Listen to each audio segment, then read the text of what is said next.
नमस्कार। आज कर्पूरी ठाकुर जी की पुण्यतिथि है और आरजेडी ने बापू सभागार में एक भव्य जो है कार्यक्रम का आयोजन किया है। डिप्टी सीएम तेजस्वी यादव जो है इस कार्यक्रम के मुख्य अतिथि थे। हमारे साथ आरजेडी के वरिष्ठ नेता उदय नारायण चौधरी जी हैं। आइए उनसे बात करते हैं। आपका भाषण बहुत ओजस्वी था सर, कर्पूरी ठाकुर जी को लेकर। कोई ओजस्वी नहीं, यथार्थ है, वही मैंने कहा।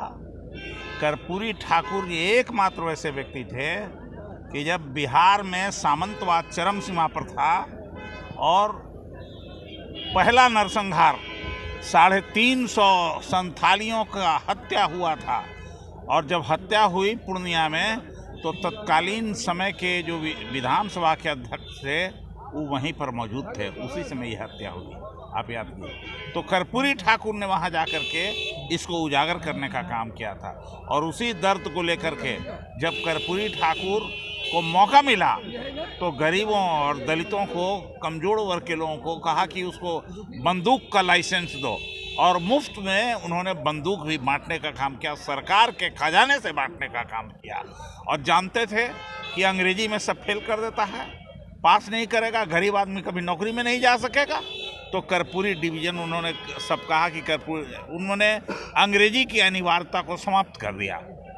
तो लोगों ने कहा कि कर्पूरी डिवीजन हो गया। लेकिन यथार्थ ये था कि वो चाहते थे कि गांव के गरीब, कमजोर, बेजुबान लोग थे, उनको भी सत्ता में भागीदारी मिले, इसलिए अंग्रेजी की अनिवार्यता को उन्होंने समाप्त किया था। आज के तारीख में कर्पूरी ठाकुर के विचारों का जो विरासत है वो राष्ट्रीय जनता दल के पास है, लालू यादव और तेजस्वी यादव के पास है, और उसी विचारों पर राष्ट्रीय जनता दल चल रही है। और उसी विचार को लेकर के जो तेजस्वी यादव ने, लालू यादव ने जो गठबंधन किया है कई दलों को मिला करके, अब उस गठबंधन से भाजपा घबराई हुई है। जो धर्म की राजनीति चला रही है वो दरकने लगा है, दरार होने लगा है, और दरकते हुए धर्म के गठबंधन को देख करके अब घबरा करके बिहार को अपना शरण स्थली बीजेपी के लोग बना रहे हैं। मोटा भाई कहते हैं कि बिहार, और स्थिति भी वास्तविकता ये है कि अब बिहार ने ठाना है तो दिल्ली को जाना है। दिल्ली को जाना है सर।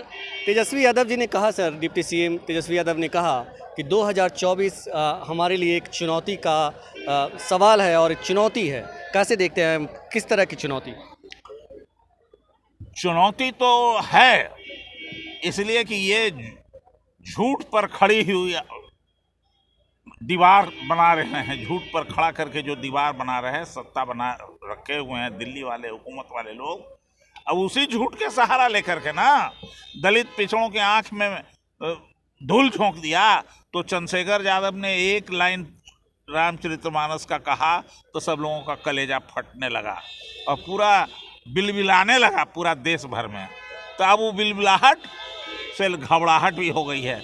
अब कब जानते हैं कि कब, जिस दिन बिहार के लोग कहने लगे हैं कि गर्व से कहो हम शूद्र हैं, उस दिन तो वो चकनाचूर हो जाएगा। सर ये बताएं कि जिस तरह से एक के बाद दूसरा सर्वे आया है कि जो कहीं ना कहीं बीजेपी बिहार में पिछड़ रही है, और इस सर्वे के पीछे कई लोग साजिश बता रहे हैं, आप लोग कैसे देखते हैं इसे? देखिए, ये सब पढ़ल लिखल का खेल है, वो सब हमको नहीं समझ में आता है। हम इतना ही जानते हैं कि बिहार के लोगों ने ठाना है अब बीजेपी को जाना है। तो 2024 में महागठबंधन को कितने सीटें सर?